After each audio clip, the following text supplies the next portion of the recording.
વિક્રમ સંવત 2082 પોષ સુદ આઠમ તારીખ 28/12/2025 રવિવાર. ભગવાન સ્વામિનારાયણે જેતલપુરમાં મહારુદ્ર યજ્ઞ કર્યો. એનો દિવસ છે 1865ની સાલમાં. શ્રીહરિએ ભારત દેશની સમગ્ર જનતાને સર્વાંગી રીતે સમૃદ્ધ બનાવવા માટે, સંસ્કારી બનાવવા માટે, એને આદર્શ બનાવવા માટે, સમગ્ર પરિવારો એને ખૂબ જ આદર્શ બનાવવા માટે સંપસ્નેહ શુદ્ધ ભાવથી સારા એ પરિવારો ભારત દેશના માનવ સમાજના જીવન જીવે, એના માટે મહારાજે આ બધા જ મહા મોટા યજ્ઞો કરાયા. આ પૃથ્વી યજ્ઞ પ્રધાન ત્રેતાયુગમાં હતી. સમયાંતરે દ્વાપર યુગમાં માનવ શ્રદ્ધા ઘટી અને એ સમયાંતરે કળિયુગમાં વધુ ઘટી. પરંતુ બે પ્રકારના યજ્ઞ છે, એ સતત ને સતત માનવ માત્રે કરતા રહેવા જોઈએ. એક છે શાસ્ત્રના વિધાન પ્રમાણે મહારુદ્ર યજ્ઞ, મહાવિષ્ણુ યાગ, શ્રીહરિ યાગ વગેરે વગેરે, અને એક છે બ્રહ્મ યજ્ઞ. જે બ્રહ્મ યજ્ઞને વિશે આત્માએ પરમાત્માની ભક્તિ કરીને ઇન્દ્રિયો અંધકરણની બુરી ઈચ્છાઓ એને આહુતિ આપીને બધી બાળીને ખાક કરવી જોઈએ. મહારાજે મધ્યના આઠમામાં આ બધા સંદર્ભ યજ્ઞના બતાવ્યા છે. આપણે વાંચીએ છીએ પણ કરતા નથી, એનું અમલીકરણ નથી કરતા. નતર ઇન્દ્રિયો અંતકરણની અમુક પ્રકારની જે ઈચ્છાઓ છે ને એની આહુતિ આપવી પડે માણસને, એને તિલાંજલિ આપવી પડે ઈચ્છાઓને. એક જ ઈચ્છા રાખવી જોઈએ, ભગવાન શ્રીહરિની મૂર્તિનો મહાદિવ્ય અલૌકિક આનંદ અને સુખ બસ આત્મા અખંડ અખંડ માણ્યા કરે. આ એક ઈચ્છા સિવાય બીજી બધી ઈચ્છા ધરતીમાં ધરબી દેવી જોઈએ. પણ એ નથી થતું, કારણ કે જીવ યુગોને કલ્પોથી વિષય વાસનાને વરેલો છે. આત્મા દુઃખ ભોગવે છે એના કારણે, તેમ છતાંય વિષય છોડતો નથી. એટલે ગાડેડા હોય ને, એ બેઠું બેઠું વાગોળતું હોય, અને સિંહ પાછળથી આવે તો તોડી ખાતું હોય. સિંહ પાછળની પીઠ તોડી અને માંસના લોચા કાઢીને ખાતું હોય, એ સિંહ ખાતો હોય તો એ ઓલું ગાડેડું છે ને એ વાગોલવું મૂકે નહીં. આટલી બધી વિષય વાસનાઓ આત્માને હોય છે ને, વિષય એટલો બધો એને પ્રિય હોય છે. માટે થોડોક વિચાર કરીએ આપણે. આપણો છે ને, આમ તો જો આપણે જોઈએ ને તો આપણી બોચી પકડી અને કાઢ છે ને સતત ને સતત આપણી આયુષ્યને ખાઈ રહ્યો છે. પણ તોય આપણે આંખ ઉઘડતી નથી, એટલે વિષયો વાગોલવાનું આપણે છોડતા નથી. બસ સતત ને સતત વિષયોનું ચિંતન, ક્યાંથી વિષય મળે, કેવી રીતે વિષય ભોગવું, એને ભોગવતા ભોગવતા તૃપ્તિ ન થાય, અને તૃપ્તિ નથી થતી એની વાત ભગવાન ઘનશ્યામે પોતાની નાની ઉંમર હતી ને ત્યારની બતાવી છે. વચનાવતમાં નોંધ લીધી છે સંતોએ.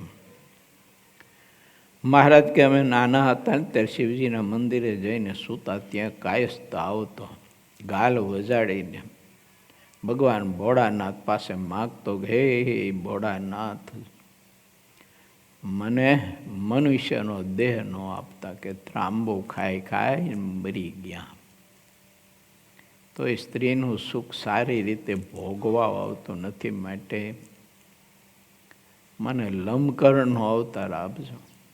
મહારાજે જોયું નાની ઉંમરે તો ઠાકોરજીની એમ તો અરે રે, આ ભારત દેશની આટલી પવિત્ર ધરતી અને સરયુ ગંગાનો કિનારો જેને પ્રાપ્ત થયો હોય અને એક આવો આદમી હજુ વિષયો માટે ગધેડાનો અવતાર માગે છે. બહુ વિચારવા જેવી વાત છે. બાલ્યકાળમાં પણ ભગવાન ઘનશ્યામે આપણને બતાવ્યું છે, નૈતૃપ્તિ થાય એનો ત્યાગ કર્યા વિના, વિષયોને છોડ્યા વિના. જેમ જેમ આત્મા વિષયો ભોગવશે ને તેમ તેમ તીવ્ર વાસના વધતી જશે. થોડોક વિચાર કરીને અંદર મહેલાને પૂછો, કોઈ વિષય જેવું ભોગવતો હોય ને ત્યારે એને સંકલ્પ થતો કે આ વખતે ભોગવી લઉં, આ એક વખત ભોગવી લઉં, અત્યારે આ ક્ષણે ભોગવી લઉં, પછી કોઈ દિવસ આ વિષય સામો જોઈશ નહીં, આમ થતું હોય જ્યારે ભોગવે ત્યારે. પણ એની લાલચ મુકાતી નથી. વિષય કેવા, એક પ્રજાપતિ હતા, માટી ખાણમાંથી લાવવા માટે ગધેડું રાખતા. તે ગધેડા સાલકા ભરી ભરી અને માટી ઘેરે લાવે. ચોમાસું નજીક આવતું હોય એટલે માટીનો થોડોક સ્ટોક કરે, એ માટીના વાસણ બનાવવા માટે ગધેડું રાખે. તારું ગધેડું જાતવાન નંબળે ને, એમાં જાતિ અભિમાન નંબળે ગધેડામાં. તે રસ્તામાં આવતો આવતો સારું ઠાઠું ઓલારી અને ઓલું છાલકો હોય ને ઓલારી નાખી દે, ઓલાઈ નાખે. આ બિચારો કંટાળી ગયેલો, તો રસ્તો શું કરવો, તો કોઈ આવા પવિત્ર સંતો ગામમાં આવ્યા છે, તેને પૂછ્યું બાપજી આ એક સમસ્યા છે મોટી. તો સંત કહે કે એમાં શું સમસ્યામાં મોટી વાત હતી કે એક મોટો વાંસળો લાવી, વાંસ લાવી ગધેડા આમ ઊભો બાંધવાનો, એના મોઢાથી આમ બે હાથ ઠેબુ આગળ રહે ને એવી રીતે બાંધવાનો ને એની સાથે પછી થોડાક ગાજર પાતળી દોરી સાથે બાંધીને ટીંગાડી દેવાના, તારી સમસ્યાનો ઉકેલ. શું કહો છો, આ કે ન હલાવે. જો આને આવી રીતે કર્યું, સાલકું ભર્યું, માટી લઈને ઘેરે આવતો હતો. તે પછી ઓલું ગધેડો હાલતું એટલે ઓલા આગળ ગાજર બાંધેલા ને, તે ગાજર તો એમના માલક ડોલક થાય. આમ જાન નજીક આવે ત્યાં જીભ લાંબી કરી અને ગાજર ખાવા માટે થઈ, અને ઓલું ગધેડું છે ને મહેનત કરે ને લાંબી જીભ કરે, પણ જ્યાં જીભ અડાડવા જાય તો ઓલું ગાજર હલીને આમ આઘું વહી જાય. તે એમ કરતાં કરતાં પ્રજાપતિનું ઘર આવી જાય તો ઓલો સાલકું માટીનું ઉતારી લે, ત્યાંથી વળી પાછો માટીની ખાણે. એવો આમ જગતમાં છે વિષયનું બધું મારા બાપ. જો લાલચ મુકાતી નહોતી ગદ્દાભાઈને, અને મોઢામાં ગાજર આવતું નહોતું. વિષયોની લાલચ છૂટતી નથી અને એમાં જીવને તૃપ્તિ થતી નથી. મહારાજે તેવું બતાવ્યું છે કે જગતમાં જેટલી જાતની સ્ત્રીઓ બધીને પોતાની પત્ની કરીને બધાએ ફેરા ફેર્યો છે, અને બધી સ્ત્રીઓને ભોગવી છે, અને બધા પુરુષને સ્ત્રીના દેહ ધારણ કરીને ભોગવ્યા છે, તોય તૃપ્તિ થઈ નથી. જ્યારે જ્યારે જન્મે ત્યારે પરણવા માટે થનગનાટ કરતો હોય. આવ નાની ઉંમર હતી, અમે ગામડે જતા, અમે પહેલાં હું ને દિવ્ય સ્વરૂપ અમે અમુક છોકરા હોય ને એની ભગતના, તો પછી એનો લઈને દર્શન કરવા આવ્યા હોય તો હું પછી કહું એટલે સાધુ થવું છે, તો મારો બે ખંભા આમના ઊંચા કરે. કારણ કે એની માએ છે ને બૈરૂપ નાનપણથી ગાળી દીધું હોય કે તું વાણી ગણીને મોટો થાય ને, એ સરસ મજાની બે ચોટલા વાળી કંચોલા જેવી તને લાવી દેવી છે, પોટા પાડીને ખીચામાં રાખીને ફરી દેવી. ત્યાં ગાળી દીધું હોય બધું એમના. 70ના વચરાવતમાં મહારાજે લખ્યું ને પ્રથમના કુસંગીના શબ્દ આ જીવની બુદ્ધિમાં એવા નાખી દીધા છે. તેને નક્કી થઈ ગયું, બોલો આ મારી મા ને આ મારો બાપ ને આ ખેતર ને આ શરીર ને આ કપડું ને આ મારું ને આ તે મારું, મારું મારું કરીને મર્યો ત્યાં સુધી મારું મારું કર્યું તોય મારું મારું ન મીઠું ને મરી ગયો. શું થયું? મારું મારું ચિંતન મીઠું ને મરી ગયો એટલે ભૂત થયો મરીને પદાર્થ માટે. બોલો આવા ઘણા ઇતિહાસ. અંતે યામતિ ગા સા ગતિ સુખ ભવેત. વિચાર્ય અક્ષરાધિપતિ પુરુષોત્તમ નારાયણના આપણે દાસ છીએ, એના સેવક છીએ. આપણે કોઈ હાલીમમાં આવેલી એને કોઈ નથી. સર્વાવતારી અક્ષરાધિપતિ પુરુષોત્તમ નારાયણ એના દાસ છીએ. માટે વિચારું અમારી ત્યાગીને અને તમને ગ્રસ્તને વિષયમાં તૃપ્તિ થઈ નથી. મહારાજ કે થશે નહીં. દ્રષ્ટાંત કેવું આપ્યું મહારાજે? મહારાજ કે પૃથ્વી પાતાળ સુધી ફાટી હોય અને પાણીએ કરીને ભરવા જાય તો ભરાય નહીં. એમ વિષય વાસના એ તો પૃથ્વી પાતાળ સુધી ફાટ્યા જેવું છે બરાબર. માટે ભગવાન શ્રી હરિ કહેશ પ્રભુના દાસ બનો. પ્રથમના 14માં લખ્યું છે.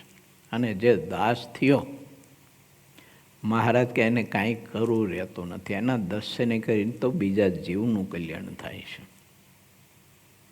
તો એનું કલ્યાણ થાય એમાં હું મહારાજ કે કેવું. પણ પછી હરિ બોલ્યા કે દાસ પણ આવવું કઠણ છે. આપણે બધા છે ને મોટપ બહુ છીએ. કોઈની પૂજા પ્રતિષ્ઠા બધું થતું હોય ને એટલે અંદર સંકલ્પો થતા હોય એમ કે આપણી કોઈક પૂજા કરે તો સારું, આ કોઈક આપણી પ્રશંસા કરે તો સારું, એમ ઈચ્છતો હોય છે. મોટપ ઈચ્છે છે જીવ, પણ મોટપ શાનાથી મળે એની ગમ જ નથી એને. બોલો મોટપ મેળવવાના અતિશય સંકલ્પો કરે છે. એવા હાવાત્યા મારે મોટપ મેળવવા. ક્યાંથી મોટપ મળી જાય? અહીંથી મળી જાય, અહીંથી મળી જાય, અહીંથી મળી જાય. સારે બેજો મોટપ મેળવવા માટે આમ જાવા માર્યા કરતો હોય છે. જો પણ ભગવાન સહજાનંદ સ્વામીનો મત છે કે તારે મોટપ જોતી હોય તો દાસન કહો મેં દાસ હું શ્રી હરિ કે સદા હજુર. દાસનો દાસ થઈને સત્સંગમાં રહે, આપ મેળાય તને મોટપ મળશે. તારે કોઈ સંકલ્પની જરૂર નથી. મહારાજ કે જે મોટપ હું ભોગવું છું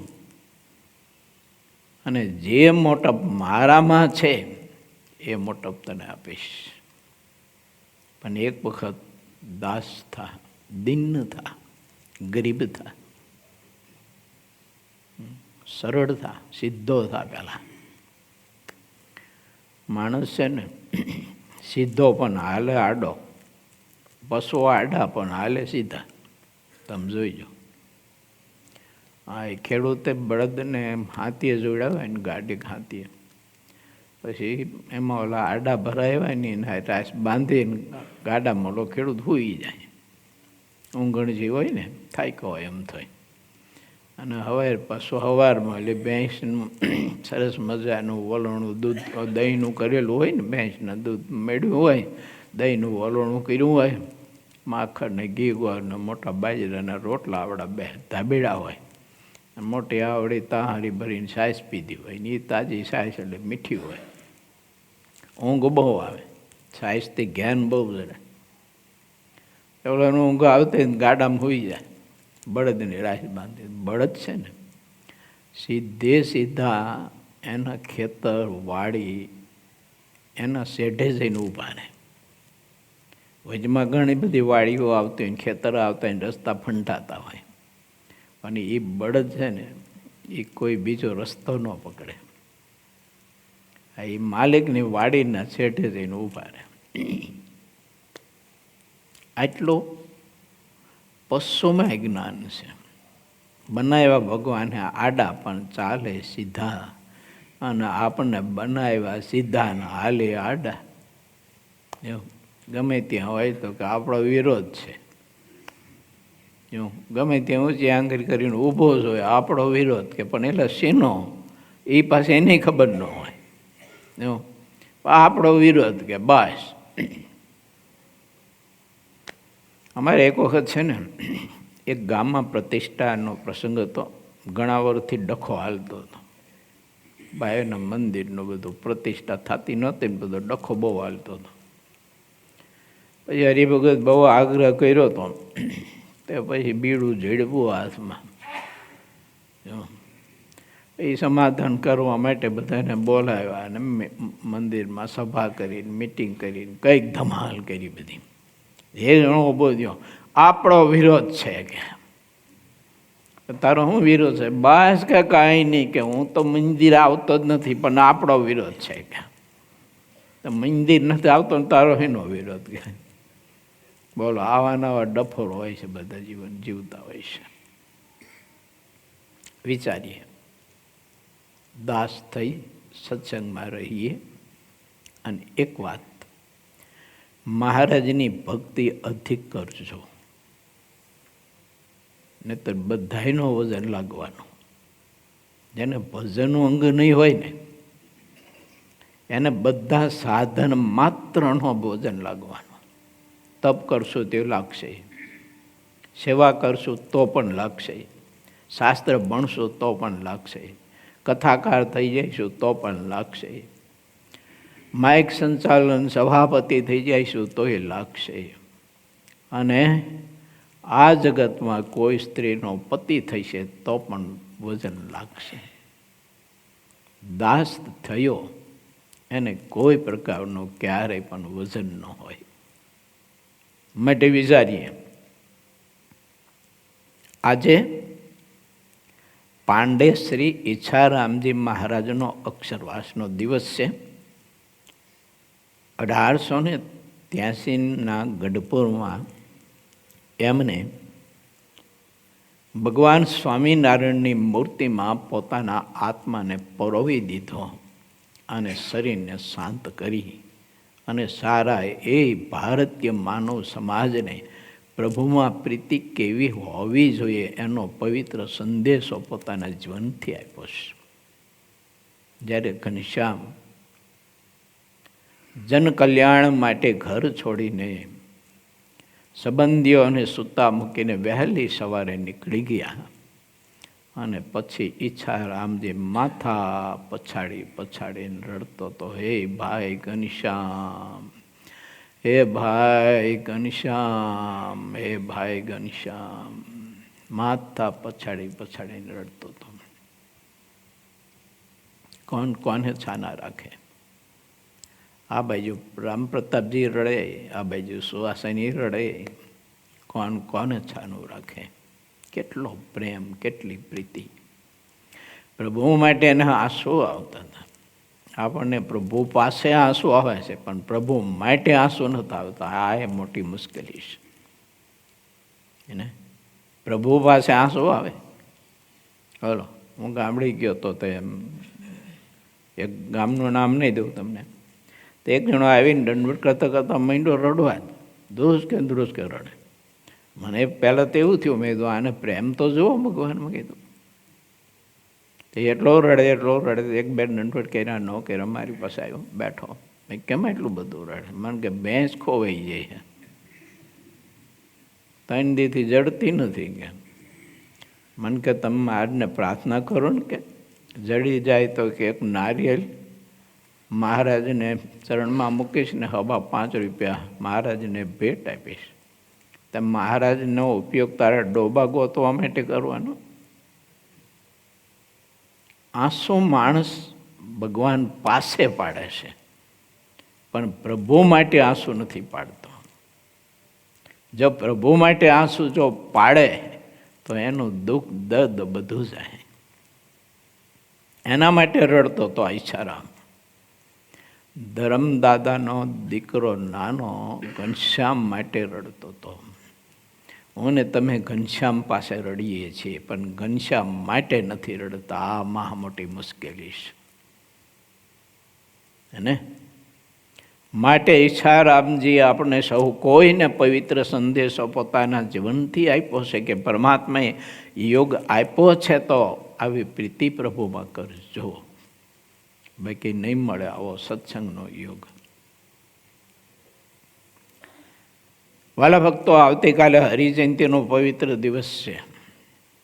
આપણે સહુ કઈ પ્રતિમા છે આવતી હરિજયંતિનું વ્રત જે રીતે ભાવથી કરીએ છીએ તે રીતે આ વ્રત કરવું, આ બધા યજ્ઞ કહેવાય.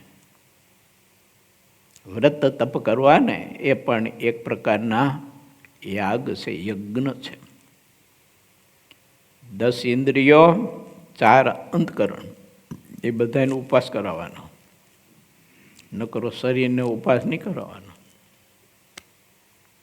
ઇન્દ્રિયો, 10 ઇન્દ્રિયો, 4 અંતકરણ, એ બધાનો ઉપાસ કરવાનો. કેમ?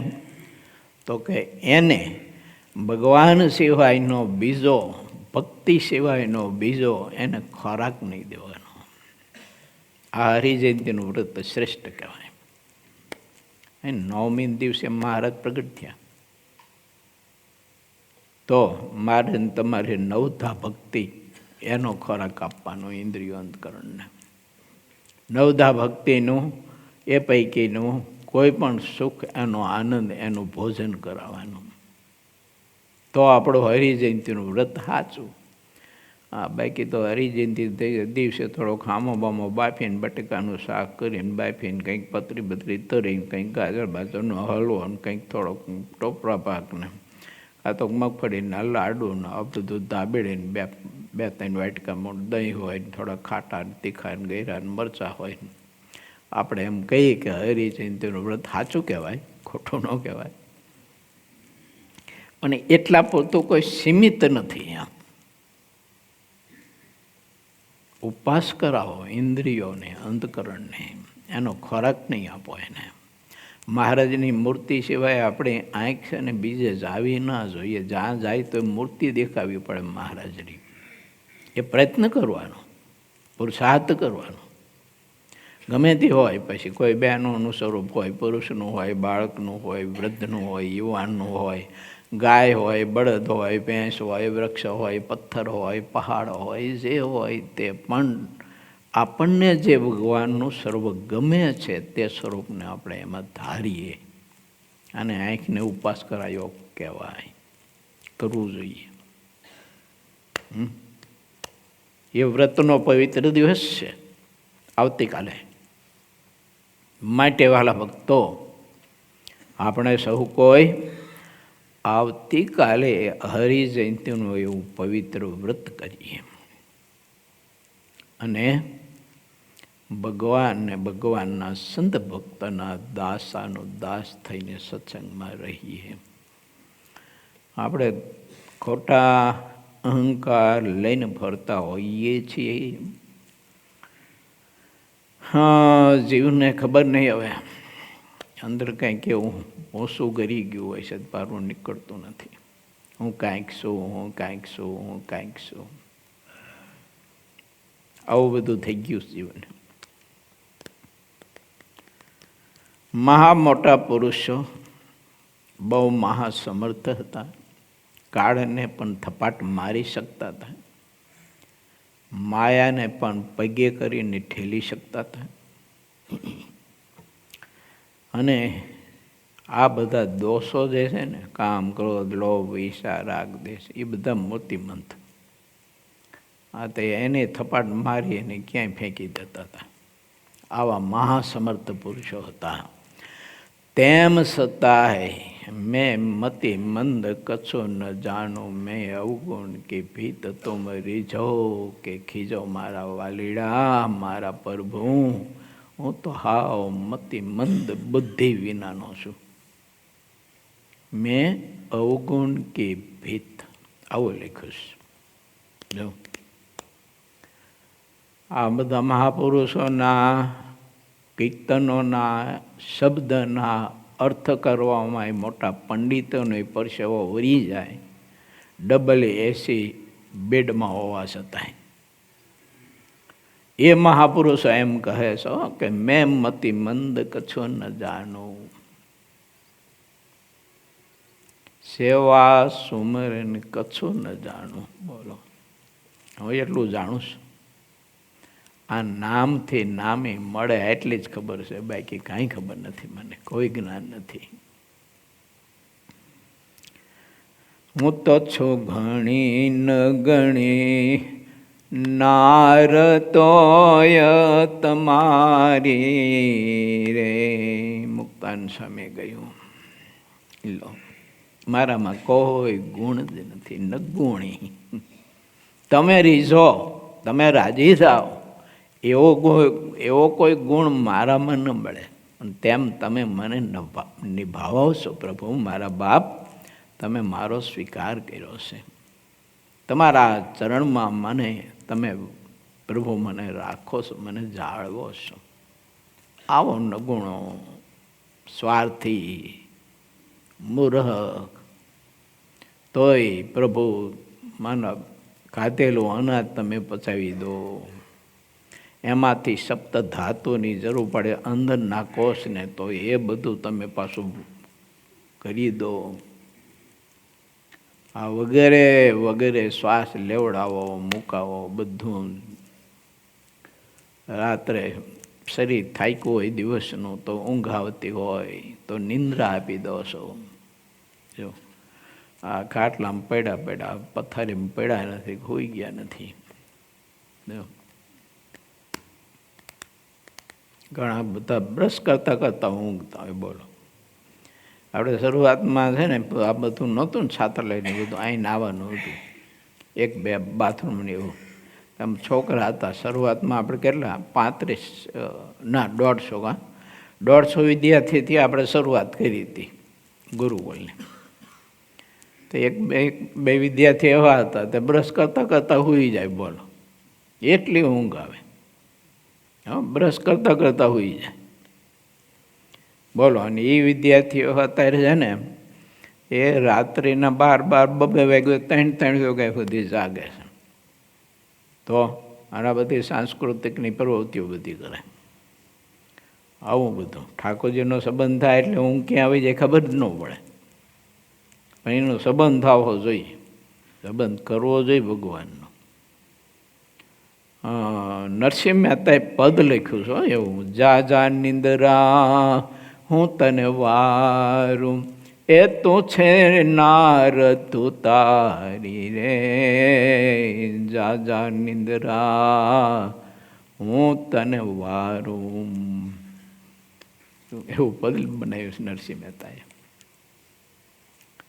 માટે વાલા ભક્તો, ભગવાન સ્વામિનારાયણ આપણને પવિત્ર સંદેશો આપે છે કે તમે મારા દીકરાઓ છો, મારા આશ્રિત છો, મારા કહેવાઓ છો.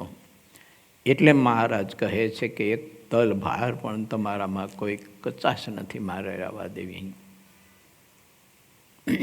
કેમ તમને ખબર નથી, પણ મહારાજ કે મને તો ખબર છે, મને તો ચિત્ર દેખાય છે તમારું બધું જ આગળ પાછળનું, અનંત જન્મ જન્માંતરનું, કે જેના માટે તમે વલખા મારો છો એ તો બધું તમે ભોગવી ચૂક્યા. તોય તમને તૃપ્તિ તો થઈ નથી. બહુ માર ખાધો એના માટે થઈને, નાનો થોડોક વિષય ભોગવવા માટે. ખેડૂતના ખેતરમાં ગાય કે ભેંસ કોઈ હોય ને, એ કોઈ ખેડૂતના ખેતરમાં સારો રચકો ચાટીઓ જોવે ને એટલે ખાવા માટે થઈને વાડ ટપીને જાય. વાડ કરી હોય કાંટાની, ઓલું ટપીને જાય અને ઓલું ખાઈને પછી ધણી આવે એટલે એવો ધોકાવે. આમ જીવ છે ને આવા ધોકા વિષય માટે બહુ ખાતા. પણ ભગવાનનો બીજો પ્રભુના માર્ગે ચાલ્યો નહીં. આજે ઠાકોરજીએ આપણને પોતાની મૂર્તિના સુખનો માર્ગ બતાવ્યો છે. માટે ચાલો તે માર્ગે. એ કથા આપણે ચાલી રહી છે, 15મા તરંગની કથા છે. 23મા પૂરના 15મા તરંગની કથા છે. 44મી ચોપાઈ સુધીની આપણે કથા લીધી હતી અને 45મી ચોપાઈમાં આજે આપણે પ્રવેશ કરીએ છીએ.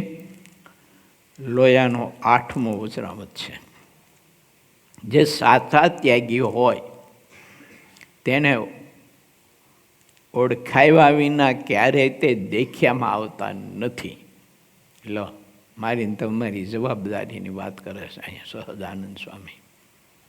જે ભગવાનનો સાચો ત્યાગી હોય એની એલા ઓળખાણ કરાવજો તમે.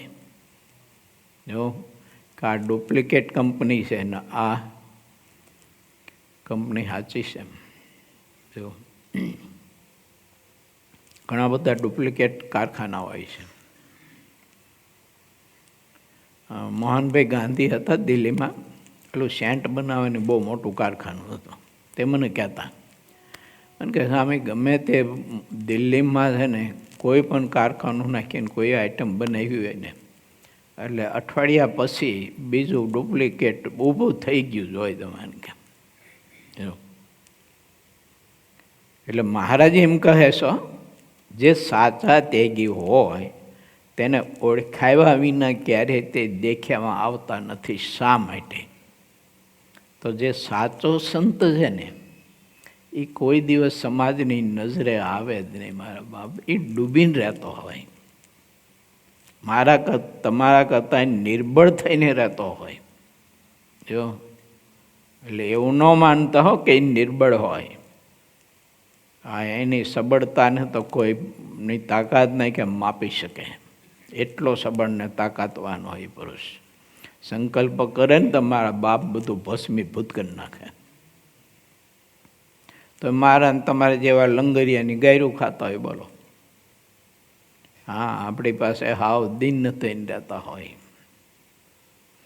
મહારાજ એમ કહે છે એટલે એની ઓળખાણ કરાવજો એ હારા સાચા સાધુની. પણ હવે જગતનું ચિત્ર સારું એવું કે ડુપ્લિકેટ કંપનીનો બહુ જ માર્કેટિંગ કરે. જો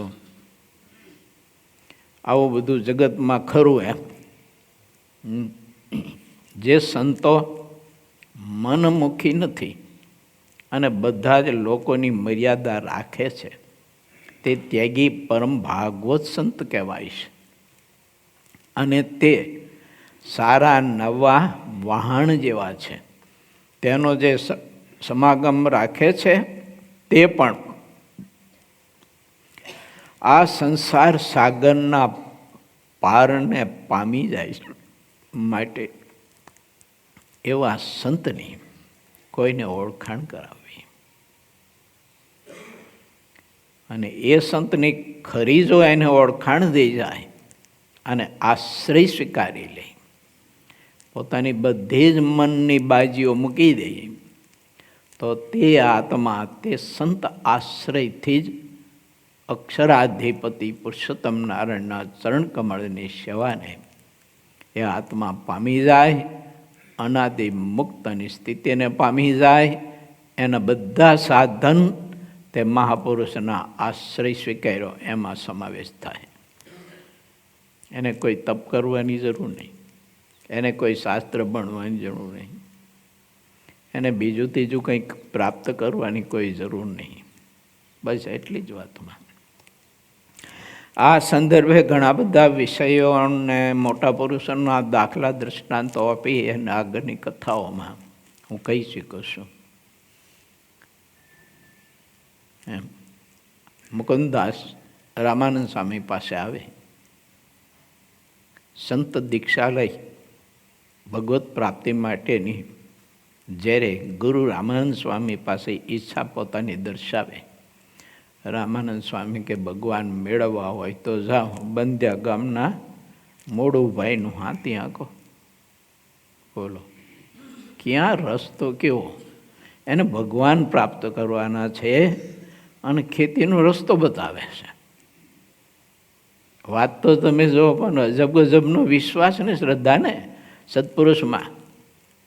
કેમ કે સત્પુરુષ જે માર્ગ બતાવે તે જ પરમાત્માનો માર્ગ હોઈ શકે. મેન તમે નક્કી કરેલો માર્ગ કદાચ દેખાતો હોય આપણને પરમાત્માનો, પણ હોય નહીં મારા બાપ. એ કંઈક ભૂલ આપણને જુદા રસ્તે લઈ જાય.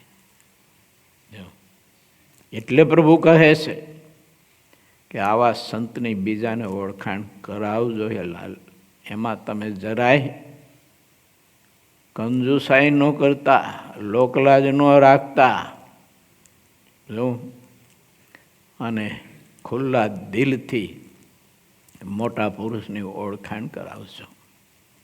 આપણો સત્સંગ સમાજ આવા મોટા પુરુષની ઓળખાણ કરાવવાના અભાવે એ મહાપુરુષોને ભગવાન સહજાનંદ સ્વામીએ એટલું તત્વ આપેલું, એટલું તત્વ આપેલું, પણ સમાજ એનાથી વંચિત રહ્યો. કેમ? એને આંગળી ચીંધીને કોઈ ઓળખાવી ન શીખ્યું. આ મોટી ભૂલ કરી. ઓળખાવામાં કદાચ લોકલાજ, પરિવાર લાજ, આવું બધું કાંઈક બધું જીવને અવરોધ કરતું હોય, બીક ભય અવરોધ કરતા હોય. એટલે ભગવાનનો ભગત થયો એને બીક છે નહીં. ભગવાનની ઓળખાણ કરાવી અને ભગવાનના સાચા સંતની ઓળખાણ કરાવી, એમાં હું બીક. ગુણ ગાવા જોઈએ. જો છોકરાને સંબંધ કરવાનો હોય ને તો એ ઓળખાણ કરાવે છોકરાની. મહેમાન આવ્યા હોય ને, અમારા દીકરો તો આવું, આટલું ભણેલો, બહુ હોશિયાર કે બહુ બુદ્ધિશાળી, અમારે એને કંઈ કહેવું જ ન પડે, બધો કારભાર સંભાળે એવો. જો આવા બધા ગુણ ગાતા હોય ગ્રસ્તો. એક છોકરો હતો ઠોબારા જેવો, આવો બુદ્ધિનો બેલ, બધીથી નારિયેલ પાછું જ આવતું હતું. એના બાપાએ એને શીખડાવ્યું કે જો મહેમાન આવે ને ત્યારે આ ચોપડો અને આ ચોપડાના પાના ફેરવાના, તારા આમના બેઠા બેઠા ફેરવા કરવાના, બસ આટલું જ કરવું, બાકી બધું હું સંભાળી લઈશ. જો તે મહેમાન આવ્યા, જમાડ્યા, ચોરમું બુરમું લાપસી બાપસી કંસાર બંસાર કરી આરી પેટ ઘી પીરસી અને જમાડ્યા. પછી બેઠા ને ઓલા પછી એના બાપાએ, છોકરાના બાપાએ વખાણ શરૂ કર્યા, અમારો દીકરો કે જુઓ કે આખી પેઢી એકલો સંભાળે, કે બહુ હોશિયાર, બહુ બુદ્ધિશાળી, ગણિત તો કે એના બાપનું જ. કેમ? અને વાત એ સાચી હતી, છોકરાને ગણિતમાં કંઈ નથી ખબર પડતી, બાપાને પડતી હતી. એટલે કે ગણિત તો એના બાપનું, કે ખોટી વાત એ નહીં ભાઈ. ઓલાને સમજાય નહીં કાંઈ. તો પાના ફેરવતા ફેરવતા ઓલો બોયલો પાછો, એને બાપાએ કહ્યું હતું મૂંગું રહેવાનું, તાર બોલવાની, ખાલી પાના જ ફેરવવાના. તે પાના ફેરવતા ફેરવતા બોયલો, બાપા લખેલા ફેરવું કે કોરા ફેરવું? હું ઓલા જોડા પહેરીને હાલતા થઈ ગયા મહેમાન. ત્યારે ચોરમું લાપસી માથે પડ્યા ને બીજા લાઈન. વાત એ છે કે આપણે આવ અબુદ્ધ હોય, મૂર્ખ હોય, આપણું કયું કંઈ ન કરતા એવા છોકરાને ગુણ ગાઈએ છીએ.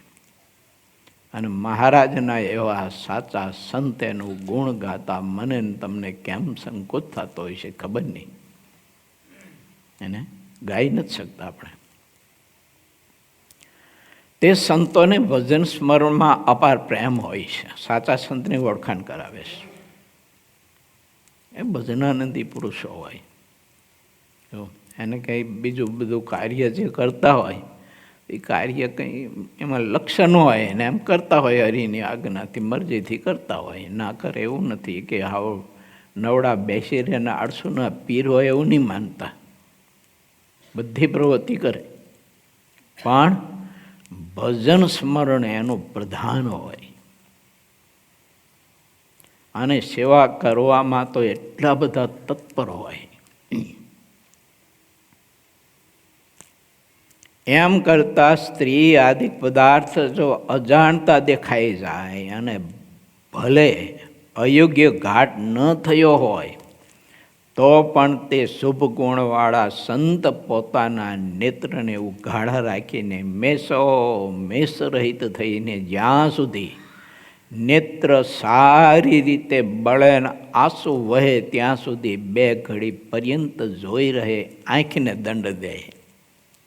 બોલો, ખાલી આંખથી જોવાઈ જવાનું હોય, જોયું ના હોય પાછું, પણ જોવાઈ જવાનું હોય. વાસુદેવાનંદ બ્રહ્મચારી શિયાળીમાં સત્સંગી ભૂષણ ગ્રંથ લખતા મેળા પર બેઠા બેઠા.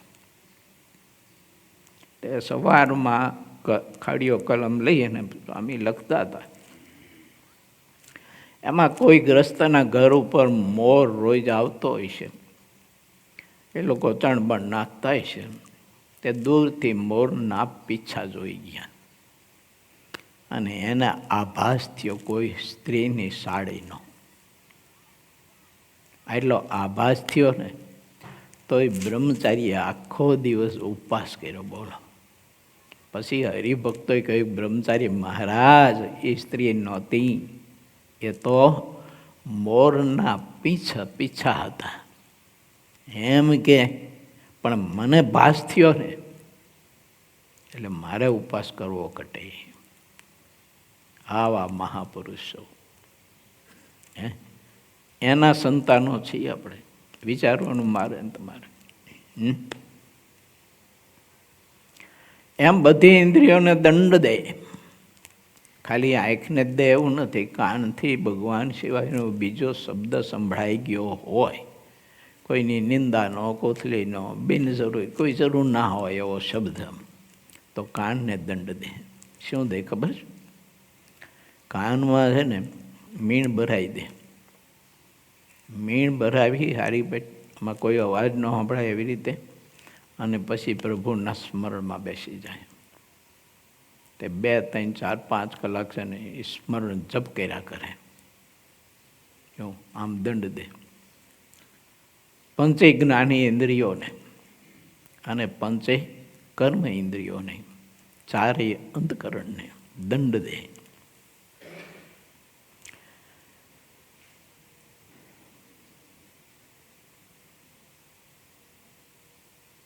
આવી રીતે દંડ દે ત્યારે દ્રષ્ટિ ચંચળતા નિયમમાં આવે છે. હવે નાસિકા ઇન્દ્રિયની જેટલી ચંચળતા હોય તેને ટાળવાનો ઉપાય કહું છું. તે માટે યોગીની રીત કહું છું. પરમ પવિત્ર યોગને સિદ્ધ કરવા માટે યોગી કોઈના શરીરને, મુખને અથવા વસ્ત્રને વારંવાર ઘણું ગંધાતું જણાય ત્યારે તે અતિ દુર્ગંધને આવતી જોઈને બુદ્ધિમાન હોય તે એમ વિચારે કે મારો દેહ પણ ઉપરથી સારો લાગે છે, પણ આ દેહની અંદર પણ ચોક્કસ રુધિર, માંસ અને હાડકાં જ રહ્યા છે. તેમજ પેટમાં અનેક પ્રકારના મળમૂત્ર અને આંતરડા ભર્યા છે. આવો વિચાર કરવાથી નાસિકાની ચંચળતા ટળે છે ને તે નિયમિત થાય છે. નિયમિત કરે તો. અમે ભણતા હતા, એક છોકરો જાડધારો હતો અને ખૌદરો બહુ હતો. અમારે એ વખતે તો લાઇટું ને એવું કંઈ હતું નહીં ને, તે ક્લાસ નાનો છોકરા ઝાઝા, એવું નાની મઢુલીને બાવા ઝાઝા એવું. તો એક ક્લાસમાં પેલો બકરાની જેમ પૂર્યા હોય છોકરાને, અને પાછું બારીયું બંધ હોય, બાયણું બંધ હોય, હવા બવા કંઈ આવે નહીં. તો પછી ઓલો છોકરો જાડધારો છે ને એ હારો ખબર નહીં ટેરો કે છે એવો છોડે તો રહેવાય નહીં રૂમમાં. બોલો, મહારાજ એમ કહે છે કે તારો દેહ અંદર આવો જ છે, ગંધાતો, કાંઈ સારપ નથી. ઉપર ચામડું બામડું થોડુંક વ્યવસ્થિત સારું, દારૂ બારું મીઠું હોય, ઠીક છે, ઉપરથી સારું લાગે. બાકી અંદર તો મસાલા બધાના માટે હરખા જ છે. જો કલર ગમે તે ચોપડો હોય, પણ અંદર મસાલા તો બધાના માટે હરખા ઠાકોરજી ભેરાશ બધા. અને માટે વિચારવું મારે ને તમારે. દંડ દેવો એમ નાસિકાને દેવો, કાનને દેવો, નેત્રને દેવો, ત્વચાને દેવો, સ્પર્શી ચામડું ઈચ્છતું હોય ને, જોકે ચામડું તો ન ઈચ્છે, અંદર રહેલો ઈચ્છતો હોય, હું વાળું બધું હોય તો આમનામ હું વાળું લાગતું હોય, આવી કંઈ ઈચ્છા થાય કોઈ સ્પર્શીની તો ભયંકર દંડ દેવો એને. મહારાજ એવું બતાવે છે. હવે ક્ષોત્ર ઇન્દ્રિયની રીત કહું છું. ભાંડ ભવાય નટ અને કોઈ બાજીગર આવે ત્યારે તેના શબ્દ સાંભળવામાં ક્ષોત્ર ઇન્દ્રિય ચંચળ થઈ જાય છે, અને અગ્નિમાં જેમ પતંગિયું પડે ને તેમ તે શબ્દ સાંભળવા તત્પર થઈ જાય છે. પણ તે રીતે ભગવાનની કથા અને કીર્તનને સાંભળવામાં ક્ષોત્ર ઇન્દ્રિયની વૃત્તિ આતુર થતી નથી, પણ તેમાં આળસ અને નિંદ્રા આડ કરે છે. જ્યારે તેમાં આળસ અને નિંદ્રા આવે ત્યારે ઊભા થવું, કારણ કે આળસ, પ્રમાદ અને નિંદ્રા તો લાજ શરમવાળાના નાક અને કાનને તરત કાપી નાખે છે. માટે કથા કીર્તનમાં આળસ અને નિંદ્રાનો તત્કાળ ત્યાગ કરી દેવો. ભગવાનની કથા કીર્તન સાંભળવામાં તૃપ્તિ થાય જ નહીં, અને તે કથા કીર્તન કરોડો વર્ષ સુધી એક ચિત્ત દઈને સાંભળ્યા હોય તો પણ માનો કે એક જ દિવસ સાંભળ્યા ન હોય. અને એવી શ્રદ્ધા રાખીને મોક્ષ સંબંધી સાધનને કરતા રહે ત્યારે કાનની જેટલી ચંચળતા હોય તે નિયમમાં આવે છે. હવે સ્પર્શ ઇન્દ્રિયને નિયમમાં રાખવાની જે રીત છે ને તે કહું છું કે જાણીને જ્યારે ટાઢ, તડકો, વરસાદ હોય ત્યારે તેને સહન કરે. ત્યારે જે યોગી છે તે સિદ્ધગતિને પામે છે. પોતાને ઓઢવાની ગોદડીને ઓશિકે મૂકી રાખે, અને જ્યારે ખૂબ ટાઈટ વાય ઠંડી ત્યારે ઓઢે. જેમ તેમ કરીને ગુજરાન કરે, પણ વારંવાર શરીરને લાડ લડાવે નહીં. આ યોગી પુરુષની પરમ પવિત્ર સર્વોપરી રીત છે. તે યોગી મોટા રાજા કે દેવતાઓ કરતાં પણ શ્રેષ્ઠ છે. તે યોગીની સમાન બીજો કોઈ થઈ શકતો નથી. તપ કરીને પોતાની ચામડીને વારંવાર બાળતો રહે. આમ કરવાથી તેની સ્પર્શ ઇન્દ્રિયની ચંચળતા જીતાય છે. સાધન કર્યા વિના સિદ્ધગતિ પ્રાપ્ત થતી નથી. જે વાત હોય છે તેના સાધન કર્યા સિવાય તે વાતની સિદ્ધિ પમાતી નથી. જ્યારે સાધન કરે છે ત્યારે પણ જો ભગવાનની કૃપા થાય તો તેમાં મનોવાંછિત સિદ્ધિ મળે છે. કેટલાકને તો સાધન કરવા છતાં પણ વિપરીતતા થઈ આવે છે અને તેનું વિપરીત ફળ મળે છે. આવી વાતો તો અનંત શાસ્ત્રોમાં લખાણી છે. ગુણાતીતાનંદ સ્વામીએ બાલમુકુંદ સ્વામીને કહ્યું કે એલા બાલમુકુંદ, તારે છે ને ચોકમાં દોડમાં બેસી અને ખુલ્લા શરીરે મધ્યાહન સમયે ભજન કરવાનું. હવે સુરત જાતો ખરેખરો તપ્યો હોય, જેમ ત્રાંબુ તપાવીએ આપણે અગ્નિથી, એવું બધું ધરતી તપી હોય, અને ધોતિયું ઢીચણ ઉપરથી અધર ચડાવી દેવાનું, કેસ બેસ ઓઢવાનો નહીં, અને માળા કરવાની એ તડકે. એ બાલમુકુંદ સ્વામી કરે. મારા તમારાથી તો થાય નહીં. સ્પર્શ ઇન્દ્રિય જીતવા માટેનો ઉપાય છે આ બધો. જો જાણી જોઈને જીવ આવી તપસ્યા કરે. હવે હાથની ચંચળતાને ટાળવાના સાધન કહું છું. જ્યારે પોતાના હાથ નવરા હોય ત્યારે હાથમાં માળા લઈને ઘણા શ્રદ્ધા ભાવથી શ્વાસોશ્વાસ ભગવાનનું નામ લેવું. એક મણ કે નામ લેવું, પણ નકામી જલ્દી માળા ફેરવીની. ઘણા બધા નામ મંડી જ પડતા હોય, ઓલા ટકટક્યા રાખે ને, તો ઘણા બધા નામ દબે કરતા જ. મેં કીધું શું કરે છે? એટલે એમ મંત્ર જ થતા જ ભલામણ. ઠીક છે, એ બાને પણ એની વૃત્તિ થોડી ઘણી તો રહેતી હોય ભગવાન તરફ. ભાઈ કે એમ નહીં, ભાવથી મંત્ર જપ જપાવા જોઈએ, ઠાકોરજીની મૂર્તિની સ્મૃતિ સહિત. હે જપો અખંડ જપ માળા રે માળા, ટાળે છે મન કેરા ચાળા રે. એક એક હરિનું અંગ એક એક ધારો રે. જો મુક્તાની સામે આખું પદ બનાવ્યું છે માળાનું. એવી રીતે માળા કરવી જોઈએ. જો હાથની ચંચળતા ટળે, પછી હાથથી સેવા કરવી.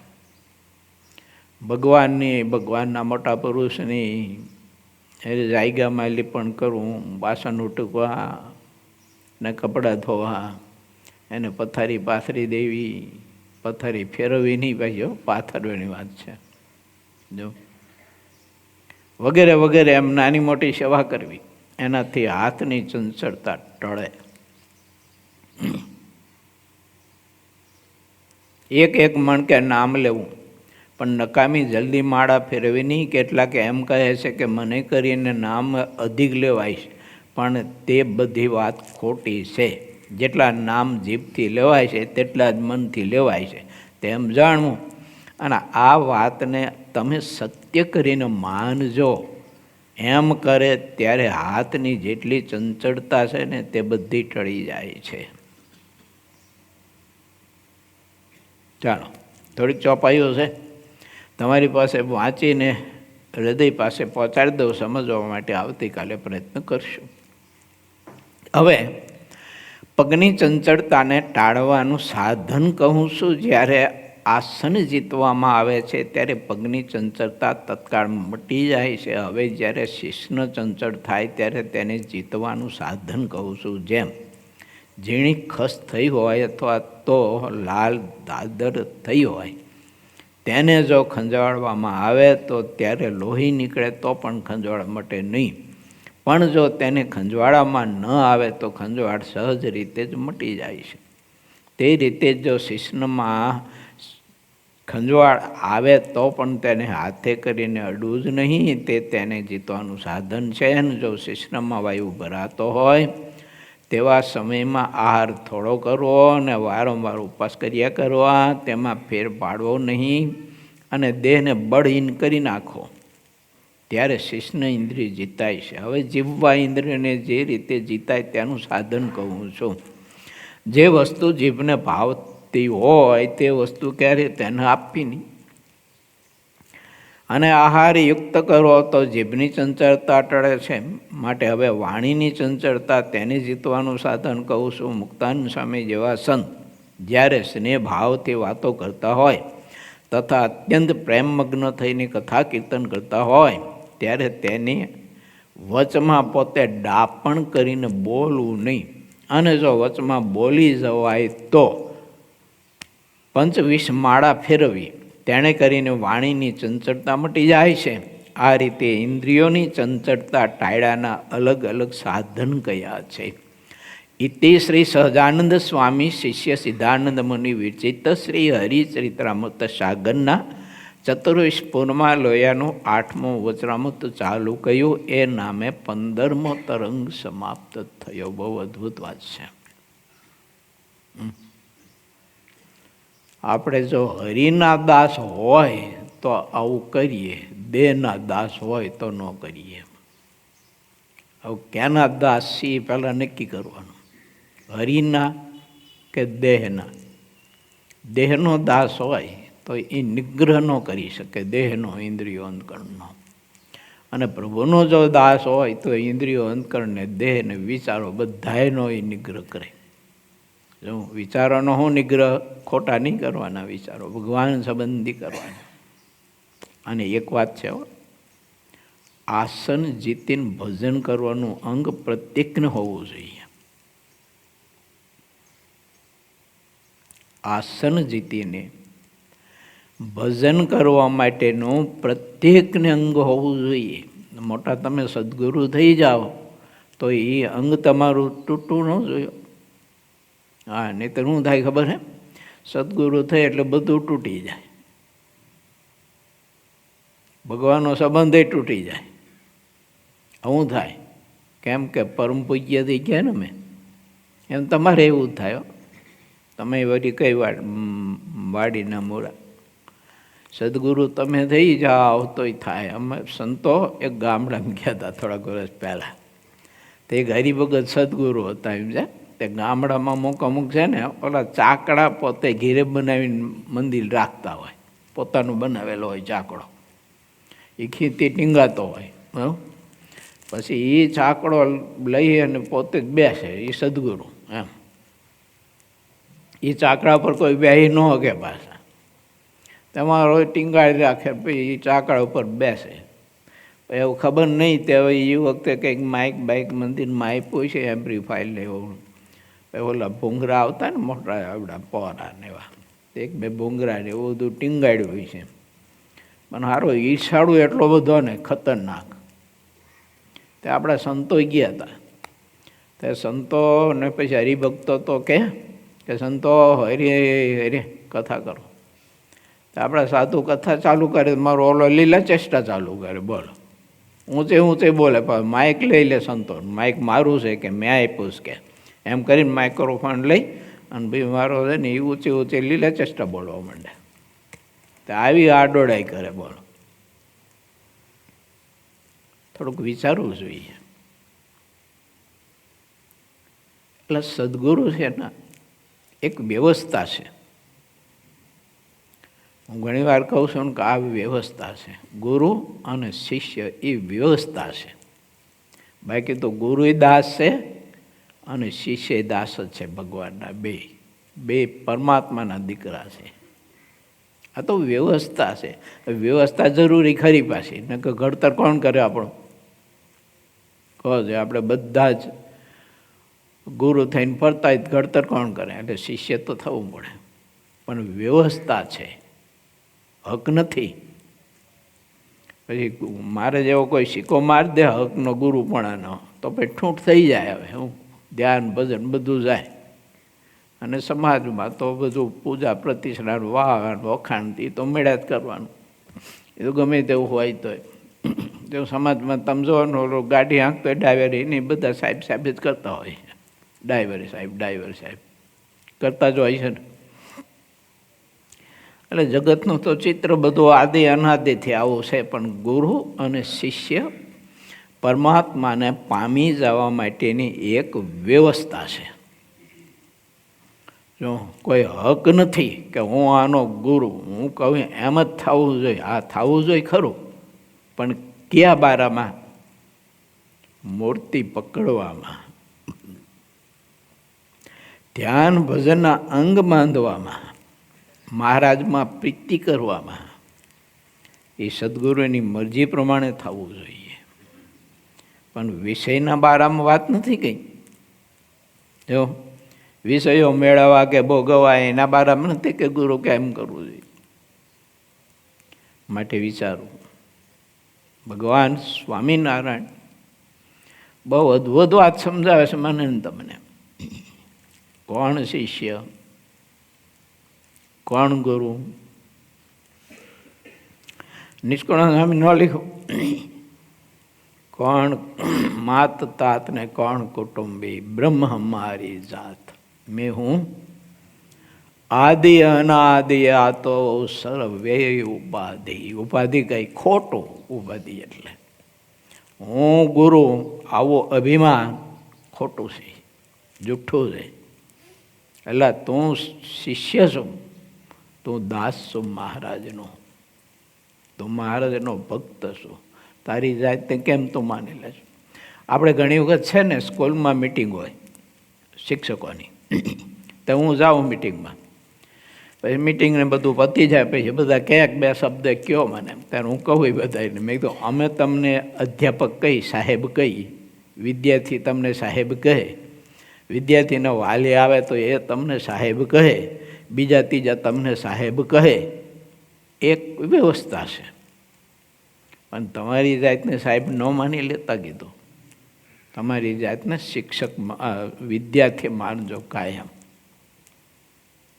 એમ મારે તમારે છે ને કાયમને માટે આપણે વિદ્યાર્થી રહેવું પડે, મરી જાય ત્યાં સુધી. એટલે આપણું મળદું ખોળ સમજાય ને તોય વિદ્યાર્થી રહેવું પડે. હા, નહીં તો આપણે પાસે મળદામ પ્રવેશ કરીને ફરી પાછું ઊભા થઈ એમ છે. થોડાક ઓલા લાકડે કે બરી એમ તો સી નહીં, કારણ કે આ તો બધું મીઠું બહુ લાગે ને આપણને, પૂજા અને પ્રતિષ્ઠા મજા આવે એમ એવું. હા, મારે એક થોડુંક મોડું થાય પણ વાત મગજમાં આવી તો કહું તમને. અમે ગામડે ગયા હતા, તે એક 70 વર્ષનું વરે દીક્ષા લીધેલી, તે 70 કહેતા એ બધા. નામ તો બીજો હતું, એ તો નહીં કહું તમને. તો અમે ગામડે જઈ તો અમે તો એની ભાઈ નાની અમારી ઉંમર, એટલે હરિભક્તો હારા બધા એને દંડવડ કરે ને અમે બધા જોઈ રહી. અને પછી પૂછે, હા સ્વામીજી બાપજી હું લાવું સીધામાં? આને કંઈ ખબર પડે નહીં, સોના અડધાની. કેટલું સીધું લાવું? કાંઈ નથી, અમારું સામું જોઈએ, અમે એને સામું જોઈએ. બોલો, જગતમાં આમ બધું હોય જ હવે.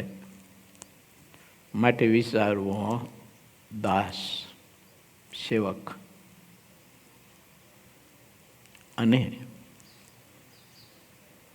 ઠાકોરજી એના દીકરાની ઘડતર કરી અને નવડાવી ધોવડાવીને ચોખ્ખા કરવાની સેવા આપી હોય તો માનવું જોઈએ કે મારા ઠાકોરજી એના દીકરાની મને નવડાવી ધોવડાવીને સાફ કરવાની મને સેવા આપી છે. હું સેવક છું, ગુરુ નહીં મારા બાપ, સદગુરુ નહીં. એ ઠાકોરજીને બિરુદ આપો જ ભલે ને છોને આપે, પણ ઠાકોરજીએ બિરુદ આપ્યું હોય તો એને ઠેલાવાય તો નહીં, ઠેસ તો ન મરાય, પરંતુ એને ભોગવાય પણ નહીં. અમારા માટે લખ્યું છે કે કસુંબાદિક રંગથી રંગેલું ચિત્ર વિચિત્ર ભાતનું કોઈ કાપડ આપે. અમારે ધર્મામૃતમાં અમારા નિયમમાં લખ્યું કે પોતે એ પહેરવું ઓઢવું નહીં, બીજાને આપી દેવું. એમ ઠાકોરજી સદગુરુ પદ આપે એને ભોગવવું નહીં. ભોગવે એટલે મર્યો સમજવાનું. એમ માને કે હું સદગુરુ થઈ ગયો એટલે ગયો સમજવાનું એવું. આ તો મારા માટે વાત કરશો, તમારા માટે નહીં.